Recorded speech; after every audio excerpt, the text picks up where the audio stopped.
My dear students, today's topic is adaptations of hydrophytes. Last class, we have seen the hydrophytes, different types of hydrophytes, different examples, we have seen that. Now, we will see the more adaptations of hydrophytes. Already I told you, adaptations are structural modification seen in the root, stem and leaves, and also internal structure, that is anatomy, physiological adaptations. Under three headings we are going to see the morphological adaptations of hydrophytes. One is morphological adaptation, second one is anatomical adaptations, and third one is physiological adaptations. First we will see morphological adaptations.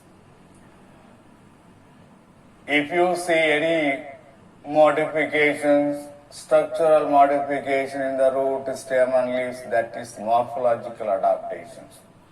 First we will see the root system. In root, what are the modifications you see? In root, the following modifications are seen.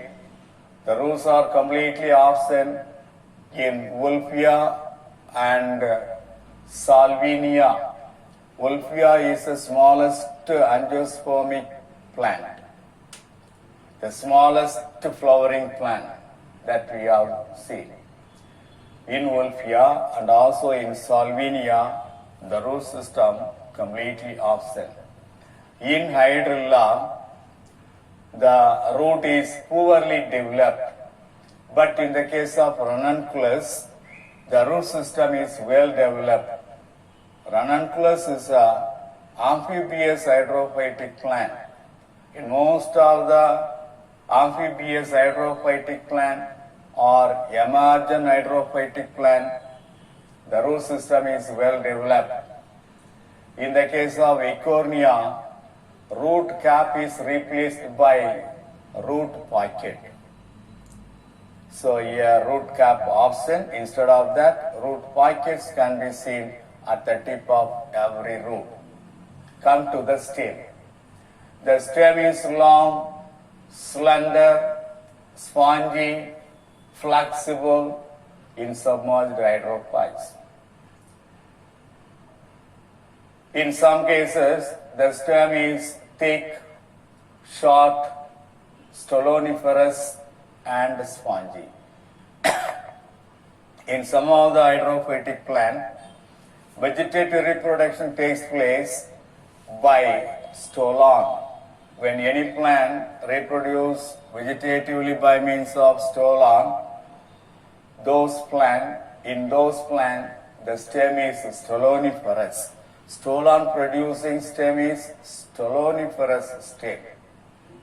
From the node of the or from the axillary bud of the stem, stolon will be produced. At every node, the stolon will produce new plant. So that is a stoloniferous stem. So in some other case, the stem is thick, short, stoloniferous, and spongy. In some plant, for example, rooted floating hydrophytes, underground rhizome can be seen. Underground rhizome is buried in the mud. You can see the underground stem inside the mud. From rhizome, new plants will be produced according to the favorable situation. So rhizome is a vegetative reproductive structure. In most of the cases in hydrophytes, vegetative reproduction takes place by runners, offset, stolon, stem cuttings, root cuttings, tubers, and dormant apices. So these are all the structural adaptation can be seen in the stem. come to the leaves. Leaves are long, thin, and ribbon shaped in the case of Vallisneria. In Vallisneria, the leaves will be ribbon-like that. This is a ribbon-shaped, thin, long, and ribbon.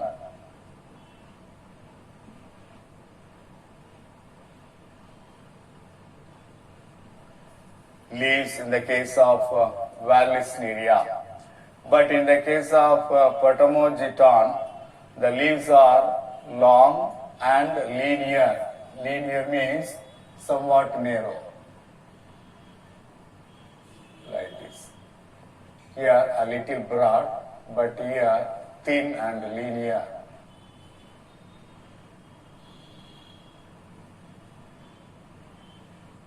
With that.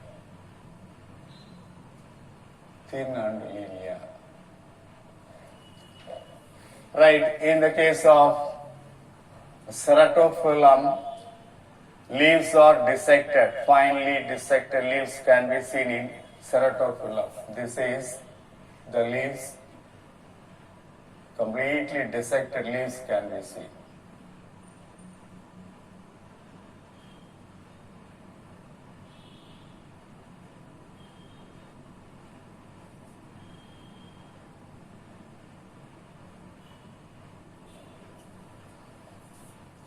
In the case of Nymphaea and Nelumbo, the leaves are floating on the surface of the water and the leaves are large and flat.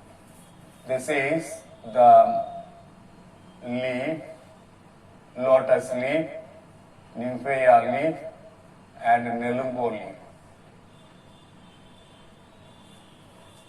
So the leaf here it is large, flat, and floating on the water surface.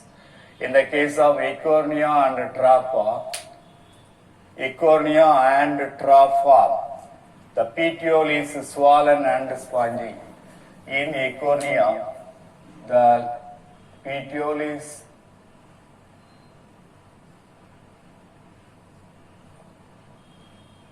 swollen and spongy. This is the swollen and spongy petiole.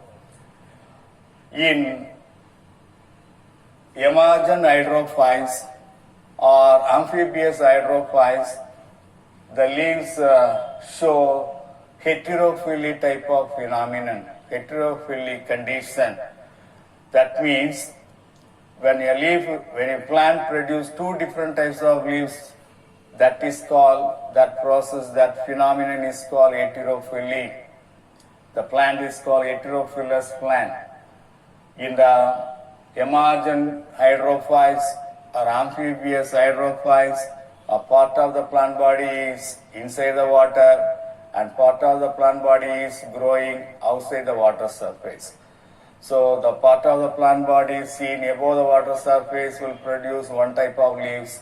The part of the plant which is growing inside the water will produce another type of leaves. So one and the same plant, two different types of leaves are produced.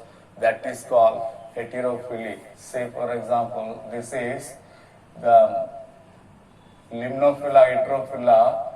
Here the leaves are dissected inside the water, but the aerial leaves are entire. This is entire leaf. This is dissected leaf.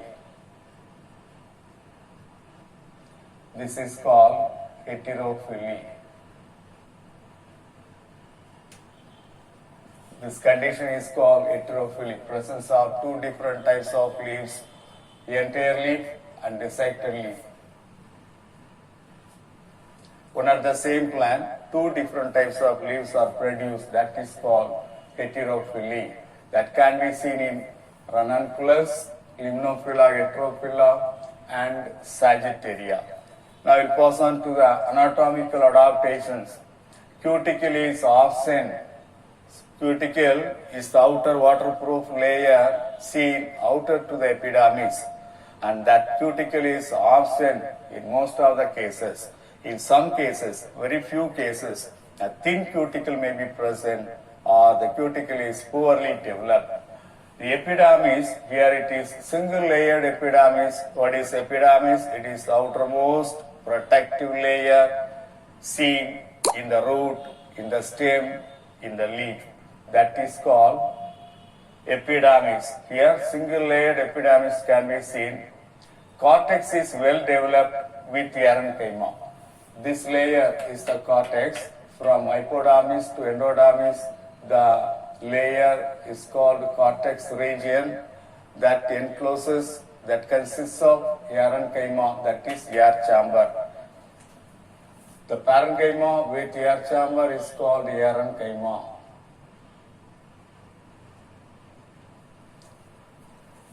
So cortex is well developed with parenchyma. Here vascular tissue is poorly developed, but vascular tissue is poorly developed in most of the cases, but well developed in the emergent type of hydrophytic plants. Mechanical tissues are absent except in some emergent type of hydrophytes. Pith cells are sclerenchymatous. Pith is the central region of the stem or root that is occupied by sclerenchymatous. Physiological adaptations. Come to the physiological adaptations. In the physiological adaptations, the plant have the ability to withstand anaerobic condition. Most of the hydrophytic plants will withstand the anaerobic condition. Anaerobic condition means oxygen-free environment. When oxygen is absent in the particular environment, that is called anaerobic condition. Because they have some special aerating structures. With the help of special aerating structure, the hydrophytic plant will get oxygen from outer environment and carry out respiration. Right, come to the TS of hydrola stem. The TS of, if you take section in the hydrola stem, you can see the following parts: epidermis, hypodermis, cortex. This layer is cortex. Epidermis is a single layered one. Next to the epidermis, hypodermis present. That is the one or two layered hypodermis. Just below the hypodermis till the endodermis, there is a cortex region is there that consists of parenchyma. Parenchyma means air-filled parenchyma. Air-filled cell is the parenchyma. When the parenchyma contains air cavities,